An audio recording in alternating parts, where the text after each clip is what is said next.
All right, everybody, welcome to Paleo Magazine Conversations. I'm Tony Federico. I'll be your host today. I'm here with Nina Teicholz. She's the author of The Big Fat Surprise. It's a brand new book that really blows the lid off of what we've been told with regards to nutrition. Nina, welcome to Paleo Magazine Conversations.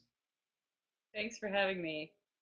So I would just like to start. Obviously, we're going to allow people to ask you questions specifically, and we'll get into that. So if you're out there watching right now, we're definitely going to have you participating in just a little bit. But before we do, if you could share with us, Nina, just some of your story, how you came into this information, how you discovered how our conventional wisdom about fats and why we've been told for years and years and years that we should be restricting saturated fat. If you could share with us how you came into the awareness that that was all possibly untrue, and I'll let you take it from here. Yeah, I mean, it's an incredible story. And when I started out, I was eating like most Americans, a low-fat diet. I had been nearly vegetarian for decades by then, and I'm an investigative journalist, and I was doing a series of stories, investigative stories for Gourmet magazine. My editor assigned me one on trans fats, and I did a story. It came out in 2004 that kind of blew the lid on the trans fat issue. And I got a book contract, and I started researching about dietary fats. And I soon realized that there was just a far bigger story than just trans fats. That really, dietary fat, which Americans have obsessed about more than any other nutrient, good fat, bad fat, how much fat do we eat, what's acceptable, that all of our understanding about fat in general seemed to be wrong. An important person that I spoke to early on was somebody that probably many of your listeners know, which is a science journalist named Gary Taubes, who really wrote, he's kind of the father of this whole field. I spoke to him early on. He said to me, I still remember where I was sitting when he said, "Well, Nina, it's a long, shaggy dog story." And it's a big, long story. It took him 8 years to write his book. It took me just about the same. Um, there's just a huge amount of research out there, and to go back and dig through all of those scientific studies, to read all of that early research, to really understand what went on with how dietary fat and how we got off course, it was just a huge undertaking. And one of the things I noticed when I was reading your book is that you found studies that were buried, studies that didn't get the same sort of attention that, for instance, some of Ansel Keys's studies received when they were published. How did you go about finding those? Were you able to find them on the internet? Are they available if someone were to want to seek them out? Or are they kind of hidden in some dusty library somewhere? It's really a combination of things. One of the things about doing this kind of research is you basically you have to follow the paper trail. You go back and you find out what papers scientists themselves cite, and you go back, you read through the whole bibliography, look up all those papers, dig them up. I've had research assistants digging through medical libraries for me. I mean, and some of these studies, part of the reason that we don't know this story is that part of this story is that the science that opposed, I mean, just to give your readers a little background. So, the reason that we believe that fat and saturated fat is bad for us is that in the 1950s, when the nation was in a panic about the rising tide of heart disease, which had come out of nowhere to become the nation's #1 killer, President Eisenhower himself had a heart attack in 1955 out of the Oval Office, and experts were desperate for answers. And there was one scientist named Ansel Keys who proposed that it was saturated fats that cause heart disease. His idea was saturated fats raise your cholesterol, clog your arteries, and cause heart attacks. And he was this kind of outsized, charismatic person. He's a character in my book because he was so important. He landed on the cover of Time magazine. And what he did, he was able to get that idea, his idea about saturated fat, implanted into the American Heart Association, our very first national dietary guidelines to avoid saturated fat to prevent heart disease were published in 1961. And that's sort of the beginning of this whole story. And once that idea became basically institutionalized, the American Heart Association, the National Institute of Health, and then in 1980, the federal government got on board with the USDA dietary guidelines, also telling people to cut back on fat and saturated fat. Once this idea became institutionalized, any science that showed anything to the contrary was very inconvenient. And a lot of it was just ignored or buried. I mean, when you ask where do these papers come from, there are actually stories of papers that are like buried in archives and that weren't published because they showed something that was too inconvenient for what had become our national dogma, right? There's a story of a, part of the Framingham study, which a lot of people know, part of that study was not published because it basically said it didn't show that saturated fat caused heart disease like everybody wanted it to show. So there's a part of this story is about a hypothesis becoming part of our dietary, becoming part of our national guidelines, and science being unable to correct itself. It reminds me of the old saying, "A lie told often enough becomes the truth," and it really seems like in this particular case, maybe it didn't start off as an intentional deception. Perhaps Ansel Keys really did believe his idea, but when faced with contrary information, it seems like he really actively avoided allowing that to really factor into his reasoning. Could you talk a little about the flaws, even in his research? So, you mentioned that there is contrary research coming from other individuals, but what about the structural limitations of the science that Ansel Keys himself was doing? Yeah, he did the sort of the very first really important nutrition study. It's called the Seven Country Study, and it's like the big bang in nutrition research, which was just a field starting out in the 1950s when he did his study. That was study on almost 13,000 men in seven countries across Europe, also in the US and Japan. And by then, when he started that study in the mid 50s, he had already decided that he believed saturated fat in meat, cheese, butter, eggs caused heart disease. So he picked, amongst the many things that he did that were not really scientifically okay, he cherry picked the countries that he was going to study. So he picked those countries that were likely to confirm his hypothesis. And he avoided countries like France or West Germany, which had low rates of heart disease, but where they ate a lot of saturated fats, that French paradox that we know about. But there were a lot of countries like that. So he avoided those countries and just chose the countries that he thought would confirm his hypothesis, which are really, if you're doing science, you're supposed to randomly choose. And so that was not methodologically correct. He also, there are many things about his study that don't add up, but among one other one that I found, which is just incredible, is that he sampled people on his group that he sampled on the island of Crete. He sampled them in one of the three study periods during Lent when they were consciously avoiding meat, cheese, butter, dairy, eggs. So, so those numbers were not representative of their regular diet. So that's just a small sampling of the things that weren't quite right about that study. And even if that study were perfect, it still could only show association and not causation. But because it was really the only study out there in the 1950s, it was used to prove more than it could really ever show. I mean, one of the stories of our nutrition history is scientists who have used these kinds of associational studies to try to prove causation. Because nutrition science is hard to do and really expensive. So these studies have been kind of pushed to the limits of what they can actually show. So going beyond Keys and into some of the people that came after him, most notable perhaps is T. Colin Campbell with the China study, and that's one that's often touted as proof or a counterpoint to the higher fat, lower carbohydrate approach. What could you say about the China study? So that's another study that shows association and not causation, which is just an inherent limitation to it. It's never been peer reviewed, which is a problem. I mean, it appeared in a supplement of a medical journal. I think it's the American Journal of Cardiology, but those supplements do not undergo the normal peer review processes and the one that and are often funded by corporations. So and that's also why the China study does not really appear in the regular medical scientific literature because it just was not peer reviewed. So that's pretty much what I can say about the China study. So, really some of the same problems that existed with the work that had been done previous were really just perpetuated.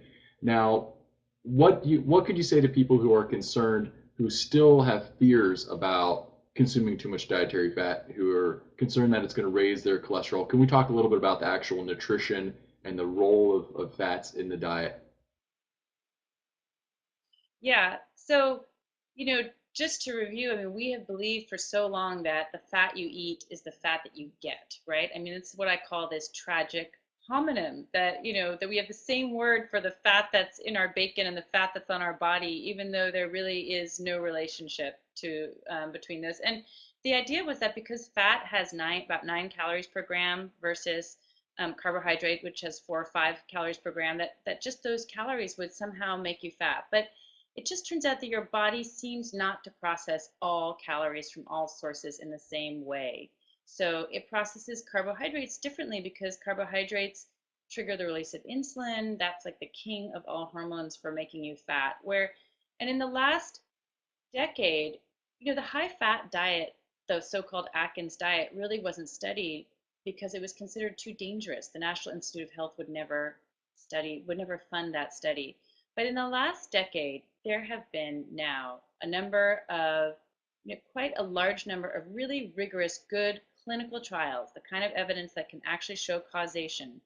And they have really definitively shown that a high fat, low carbohydrate diet is better for health in terms of weight loss and diabetes and heart disease. I mean, all of people's risk factors look better on a high fat, low carbohydrate diet compared to a low fat diet. Absolutely. So at this point, we're going to start bringing in some questions from the viewers. Um, so our first question here, it's from Rahul. Let's see. All right, it should be popping up there on the top. I'm going to go ahead and just read it. Dear Nina, I love your book. I just have two questions regarding the high saturated fat that you espouse. Firstly, is it possible to get enough fiber without eating whole grains? For that matter, is fiber even as important as it's touted to be? Secondly, what about salt? Is there such thing as too much or too little salt? Now, these aren't exactly about fat, but they are kind of concerns that come around the higher fat, lower carbohydrate diet in general. Would you mind addressing maybe the first part, the one about fiber and whole grains?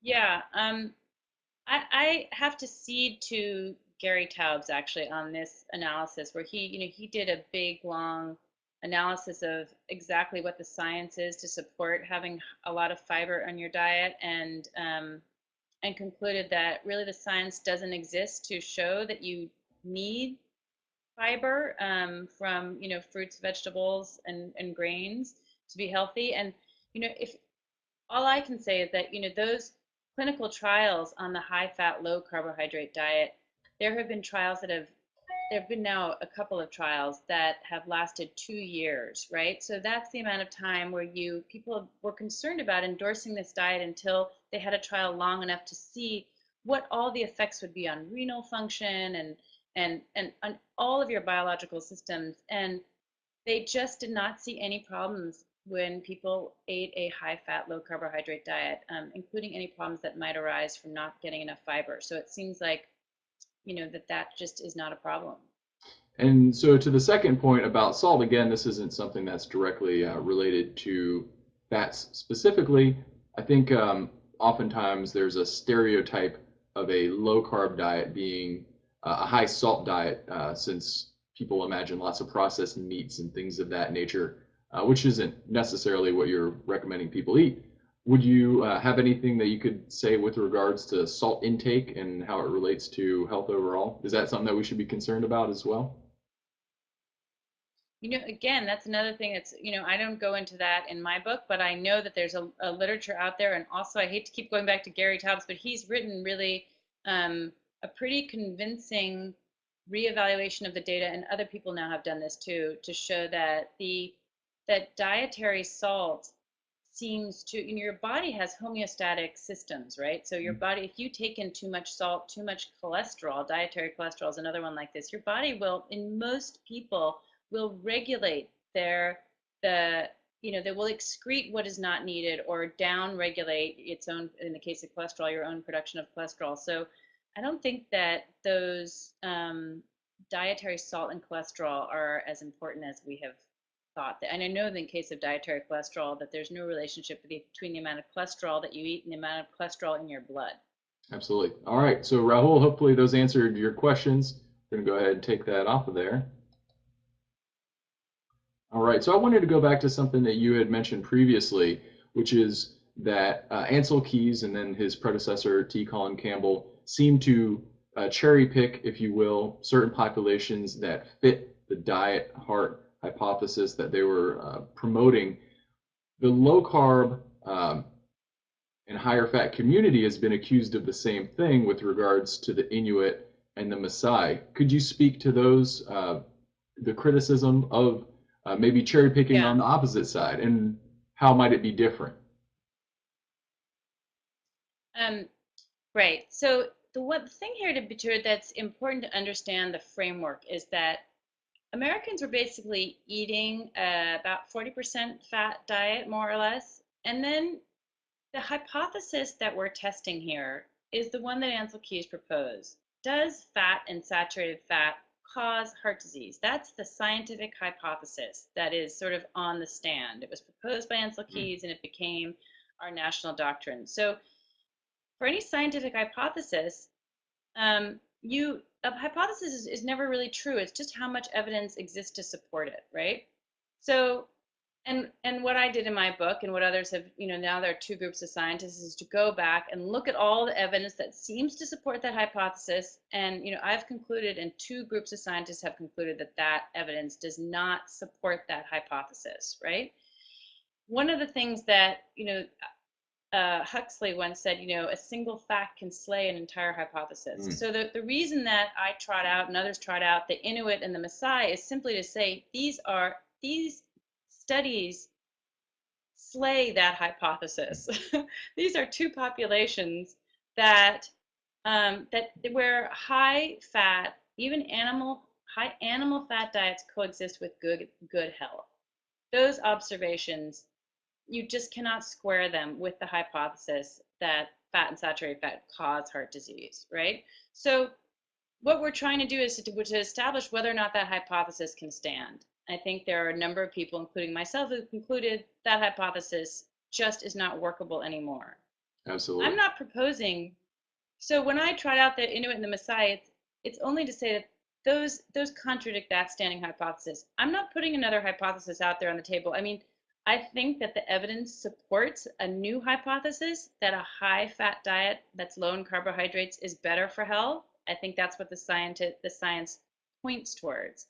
And there are a lot of studies, really good trials now that support that. And so do the Inuit and the Maasai. But if somebody were to show me contrary evidence to that, I would have to consider that. I think any of us would. Absolutely. So you're just trying to slay the dragon. You're not creating your own beast, if you will. Right, exactly. All right. So we have another question. We're going to go ahead and bring that up. So, why does the Heart Association, the American Heart Association, continue to push for low saturated fat? Um, Apparently, the recommendations still stand. So, despite this contrary evidence, why are we still getting the low fat message, which basically is low fat dairy, lean meats, whole grains? Why is this information perpetuated in spite of the fact that it seems really flimsy? The answer basically lies in politics and the nature of institutions, which is that, I mean, the American Heart Association has been invested in that hypothesis since 1961. They've been invested as an institution, and they've also they are tied into a lot of industries that support that hypothesis, going back to the 1961 when they first proposed that people give up animal foods and instead give up saturated fats and instead replace them with unsaturated fats. So the American Heart Association was really kind of only really transformed into the national powerhouse that we know it to be because through Procter and Gamble, which was a vegetable oil, produces vegetable oils, because the American Heart Association was a small professional cardiology society, and then and didn't really have any money at all. And then Procter and Gamble said, "We'll make you we'll designate you as a beneficiary of our radio program called the Walking Men Contest, and overnight, $1.7 million flowed into American Heart Association coffers and really transformed it into the national organization that we know it to be today. Um, and they were at the same time recommending that Americans consume vegetable oils instead of saturated fats. And Procter and Gamble remains a backer of the American Heart Association today. So it's it's um, it's tied up in its connections with industry, and it's also, but probably even more importantly, institutions are very hard. It's very hard for them to change course. What institutions need is the opposite of what science needs. Institutions need constancy, consistency. They need to not flip flop on their publics. Mm. Science just needs the opposite. Science needs to be nimble, self-doubting, self-questioning, and it's very hard for institutions to do good science. In this case, it really just seems to be almost impossible. And it's not just the American Heart Association, it's the National Institutes of Health that has been behind this hypothesis also since the late 1940s, and also the entire federal government, the USDA. So if these are just huge, massive institutions, it's very hard for them to change. And I also want to say that the people at the American Heart Association, I think on the nutrition committee, which is the people who steer those nutritional guidelines, I think they really believe that saturated fat causes heart disease. I mean, I know a little bit about the politics inside that committee, and the people in there, I think, are really believers. So what we're going to pivot to here is an additional question. I'm going to bring this up. And this kind of ties into what you're talking about with regards to Procter and Gamble as a business interest, if you will, that has a financial stake in this information being propagated. Um, we could look at the pharmaceutical industry and say the same thing to a large extent. A lot of people get their cholesterol tested, and if their total cholesterol is above 180 or if it's 200, a doctor quickly puts them on a statin drug, a cholesterol lowering drug, perhaps recommends that they go on a low fat diet. What would you recommend somebody do when they go to their doctor? What blood tests are beneficial to get from your doctor that might actually give them more information and might help them to kind of stand up to that conventional wisdom that may be harmful? Yeah, I mean, the way that nutrition science has been intertwined with our understanding of cholesterol and heart disease is really fascinating. Going back to Ansel Keys, when he condemned saturated fats, it was on the basis of saturated fats raising total cholesterol, right? That was this is the 1950s, a really primitive understanding of heart disease back then. Our understanding of heart disease and what predicts heart disease in terms of biomarkers has just evolved enormously over the last 50 years. Um, and what we've come to discover is that there are much better predictors of risks. It turned out that total cholesterol and even LDL cholesterol are not good predictors of your risk of actually having a heart attack. And the reason that we've embraced them, that story is really interesting and is really wound up in the power of the statin industry, which the statin industry knows how to lower your LDL cholesterol.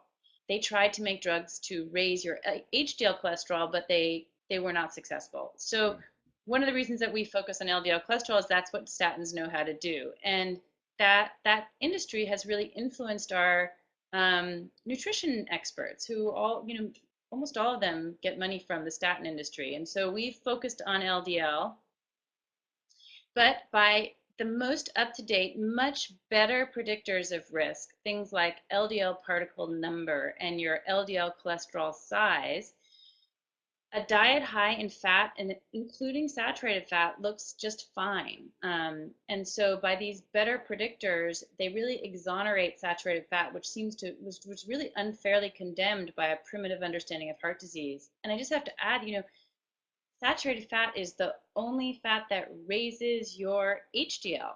So when your doctor says you need to get your HDL up and he says, drink red wine and go exercise, he could also say the best way to do that is to just eat more saturated fat. Mm. But HDL, which turns out to be a pretty good predictor of heart attack risk, has been ignored in part because statins don't know how to raise it, and because the advice has been to avoid saturated fat. So it was a very another inconvenient fact that saturated fat raises HDL and therefore seems to be good. Absolutely. One of those cases where if all you have is a hammer, everything starts looking like a nail. Yeah, that's right.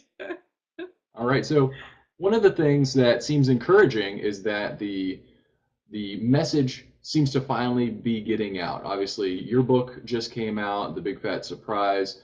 Gary Taubes' work has been out for several years and has gained some Yeah. mainstream attention. And one of the big players that you mentioned in your book that initially gave credibility to the diet heart hypothesis of Ansel Keys was Time magazine. And recently they had a cover story that was sort of a my bad. What could you say about this awakening, I guess, of some of this older information and a pivot by at least some of the actors involved in um, initially promoting the diet heart hypothesis? Well, yeah, the Time magazine story was great. You know, it was pretty much just based on my book. And I think that, you know, the public is a little more ready for this message. I mean, what happened was that Gary's books really opened up the field. When I started researching this subject back in the early 2000s, um, I used to call people and they would say, you know, if they were afraid to talk to me, some of them, or they would say, if you're going to take the Gary Taubes line, I just cannot even talk to you. And researchers were really afraid of talking about how fat might not be bad for you, how saturated fat might be okay. And sometimes their fear was so overwhelming, I would get off the phone and think like I had been researching the mob or something. It was just, there was a real palpable fear out in the research community. And I think that that has really changed. And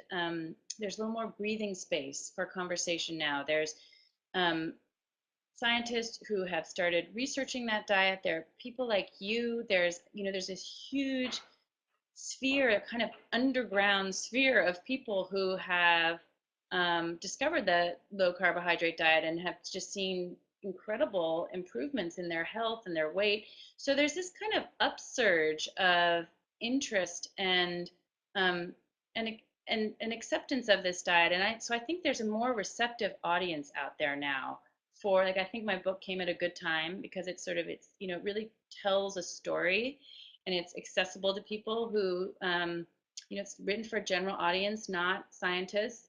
And and also, really importantly, in the last few years, there have been two groups of scientists now who have looked at all the data on saturated fat, and those include, you know, really top level professors from Harvard, from Berkeley, and those two separate meta analyses looking at all the data on saturated fat and concluding that saturated fat, really, the evidence does not show that it causes heart disease. So those are really two important data points to the point where now, when I was on a radio show with a cardiologist from the Cleveland Clinic, and I was expecting him to attack me, and instead, he said, "Well, actually, Nina, I agree with everything that you're saying." And that just stunned me. So I think there's just there's more data out there. There's more of a readiness. These ideas have been percolating through communities of scientists and people, and there's just more of a willingness to accept them now. Absolutely. Now, in your book, you had mentioned that your own diet at one point was kind of in line with the general recommendations, the lower fat approach. Your assignment for Gourmet Magazine kind of took you off that path. How did your research, how did your writing of this book change your own personal lifestyle and dietary approach? Yeah, so I used to, as I said, eat a low fat diet, mainly vegetarian, and I was a lot fatter than I am now. And I just went back and dug up my cholesterol tests from about a decade ago and compared them to tests that I just had done about a month ago. And my cholesterol, it's on my website if anybody wants to see, but they look so much better now. And Hmm. but it's a slow process to change diet. I think, for some people they can just do it overnight. I think for other people, it's really hard to absorb these ideas. It's really hard to change the way you eat and what your habits are. And I had never cooked a piece of red meat in my life. I had only vegetarian cookbooks in my on my in my kitchen. It just takes a long time to change and to feel comfortable like getting up in the morning and having eggs and bacon instead of cereal and yogurt. And you know, I eat a lot of cheese. I used to think that was terrible for me. I eat a lot more meat. I eat vegetables. And the main thing, and I think this is true for a lot of women especially, you spend most of your life as a woman just obsessing about food and worrying about eating too much and counting calories and being nervous about being in situations where you might overeat. And it's really a kind of, it is so claustrophobic to live like that. And I have to say that the main change for me is just not living in fear of food and not worrying about it anymore. I just do not worry about it. Awesome. And that's a great liberating thing. Yeah, absolutely. And perhaps unexpected when you first kind of went on this path, experiencing emotional freedom around food. You might not expect that after, poring over all these dietary journals and everything like that, but it's certainly a great side effect. So, for people who are interested in checking out your book, checking out your website, how would you recommend that they go about doing that? Well, that's pretty simple. It's just thebigfatsurprise.com. And everything, pretty much all my reviews and media appearances are on there. And I'm going to start a blog soon. And so that's the best place to find me. Very cool. Well, Nina, thank you so much for taking the time to speak with us today. It's been a real pleasure. I hope that your work and the work of all these underground and maybe soon to be former underground scientific researchers is going to really further our conversation about diet. Let some oxygen into the room, I think is one phrase that you used. And once again, thank you so much. It's been a real pleasure. Thank you. It's really a pleasure to talk to you.